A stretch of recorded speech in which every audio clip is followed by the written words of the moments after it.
I was offered $5,000 for a video, but this was when I was like 19. I was like, double it, and I'll walk outside and I'll give it to a homeless person. And they're like, no, you won't. And I was like, double it. And I was like pacing around my neighborhood for 3 hours convincing this guy, like on the phone, just double the money. I promise the video will go viral and I'll give it to homeless person. I was like, $10,000 just looks better in a title. It'll get more views. I promise your app will do better. A lot of times people, oh boy, it's like they think their videos are better than they are, honestly.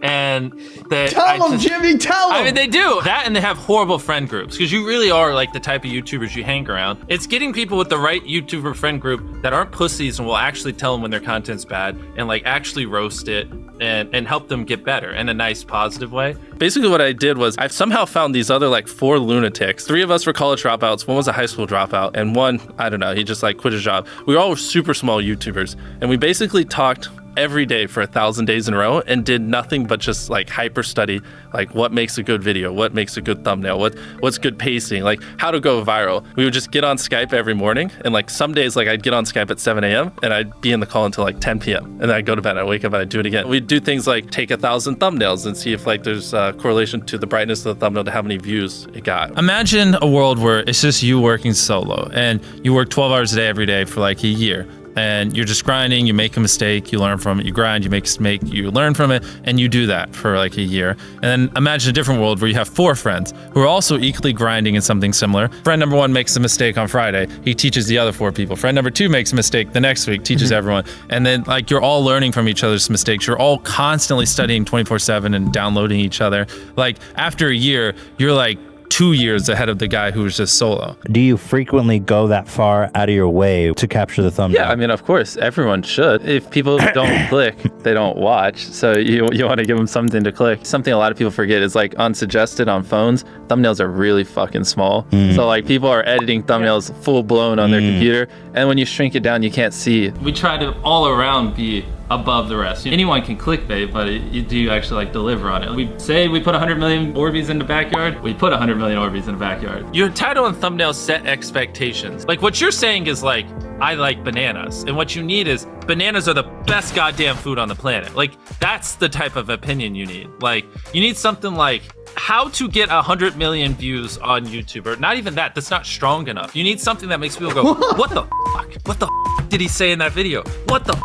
I need to know. At the very beginning of the video, to minimize drop-off, you want to assure them that those expectations are being met. If you're putting 1 million Orbeez in a pool, don't start the video with you shopping for, you know, your mom's birthday present. At the beginning of the video, just say, this is 100 million Orbeez. We're gonna fill this pool and this entire backyard with them. Match the expectations, and then you want to exceed them. So you want to assure people that what they clicked on is what they're getting, and then blow their mind and be like, but you're also getting even more. Anytime you say the word algorithm, just replace it with audience. The algorithm didn't like that video? No, the audience didn't like that video. If I wasn't retaining a viewer, just would it make sense for you to promote it? Why would you promote a 10-minute video that people watch on average a minute and a half? I mean, every video, even the stupid ones, I learned something, you know, and that's something I try to make a very big point of, is like, no matter how bad we mess up, like we sometimes have videos that have horrible retention. It's just like, as long as you learn from it, it's not the end of the world. Every YouTuber says it. It's like no one will ever be able to replicate my style. I gotta edit it, but newsflash, someone can. It's actually not as difficult as you think. It was good that I got a really strong foundation on how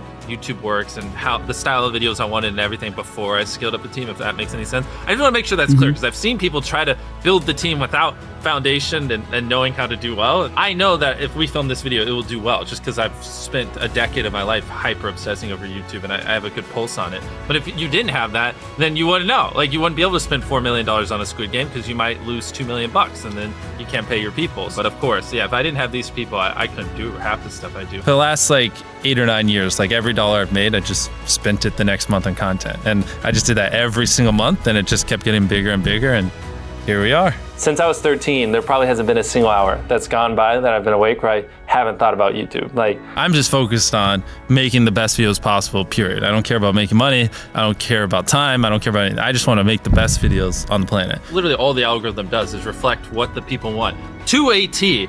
And if you deny that, you just make terrible videos and are trying to find a scapegoat. We do our videos in other languages as well. If you Google it, it's like only whatever, less than 10% of the world speaks English. So 90% of the world can't even enjoy your content. And when I realized that, I was like, wait a minute, 90% of the world can't even watch this stuff. Like, we just started doing this like 6 months ago, and it's crazy like how viral some of these videos Wow, are going. 51 million. In Spanish, the guy who does my dubs is the same guy who dubbed Spider-Man. We managed to convince him. So a lot of those comments are like, why does he sound like Spider-Man? Or is MrBeast Spider-Man? To me, what's important is click-through rate, getting people to click on your video, and then average view duration, average view percentage, or just relative retention, and having them watch it. A lot of creators think click-through rate is just like the title and thumbnail and did they click it, but a lot of it too is did they enjoy your last video? Because if someone watches a video of yours and they loved it, you can bet the next time you're recommended, their chance of clicking is a lot higher. Sometimes we're filming for 3 or 4 days, like 10 hours a day,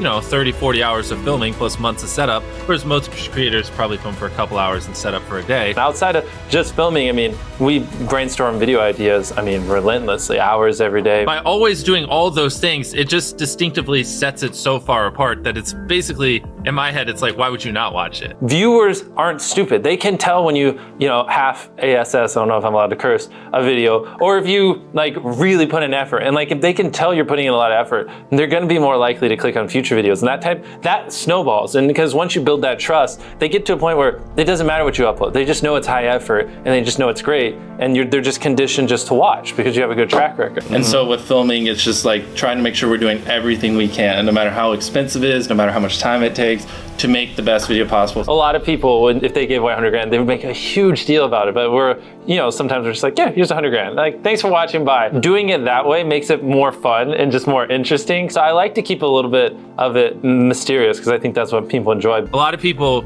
aren't willing to put in 10 hours days because they don't like what they're doing. So it's finding what they enjoy, because it is like a long grind. You're doing for years, not months. So if you don't enjoy it, then you're gonna burn out. I just had the blessing of finding what I loved at a young age. So because to get to this level, it takes, a decade. Most people don't find what they love till their young 20s. So they'd be where I'm at in their 30s. I just lucked out and found it when I was really young. Living your life chasing a nicer car and a bigger and bigger box to live in is kind of a dumb way to go about life. I actually, funny enough, I lived in a super below average home. And I kind of learned why famous people don't live in below average homes, because someone broke in, stole everything I owned. So I had to get a little nicer house for security reasons. But before I was robbed, my place is a little duplex, $700 a month. You get a roommate's $360 split. People think just because you go for views means you can't have fun, but you can pull views and you can have fun, which is what we purposely try to do. If you're not doing something that's just inherently fun to you, you're just quit. Just give up. You gotta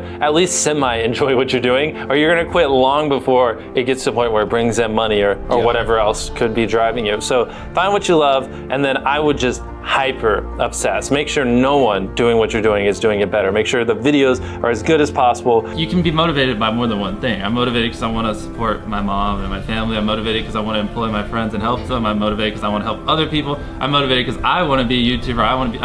I feel like that's another misconception. You can have lots of things that drive you. Absolutely. Yeah. Absolutely. So there's just tons of stuff that drive me. And everything drives me to wanting to be a YouTuber, so I kind of obsess over it. For the people that are willing to be coachable, I would say just education. There is a lot of misinformation out there that people live and breathe by, the weirdest stuff. I gotta upload at midnight on Wednesdays or my videos don't do well. It's just dumb stuff like that just, they don't realize how badly they're handicapping themselves. Some minor tips I could give is if somehow you could have a payoff at the end, then more people are gonna watch the end just to see what happened. Whichever one of these 456 people survives the longest wins 456 grand. Cut out all dull moments, try not to over-explain things. If a camera just sits on me and I'm just talking for 20 seconds, it doesn't hold retention as well as, maybe me talking and other footage popping up. It's much easier to get 5 million views on one video than 50,000 views on 100 videos. It takes way less effort to get 5 million views on one video. Back then, which I think small YouTubers should do, is I would reply to every single comment. And so I think a few people caught on that I would always reply. And so some people would just be like, I wonder how long it'll take for him to reply. So that was a lot of my comments when I was smaller, but at least it kept him coming back. In your analytics, and most of you probably know this, audience retention. You can see where people click off. Just literally go through your last 50 videos, write down where everyone clicked off, and then just don't do those things again. But wait a minute, MrBeast. What if I don't know how to actually improve my average view duration? How do I know where to start? What if I'm just a noob? Well, in order to better retain your viewers, it's first helpful to have a really deep understanding of how they experience YouTube, to put yourself in their shoes. And in this video, I explain 5 simple steps that will help you do just that. Check it out.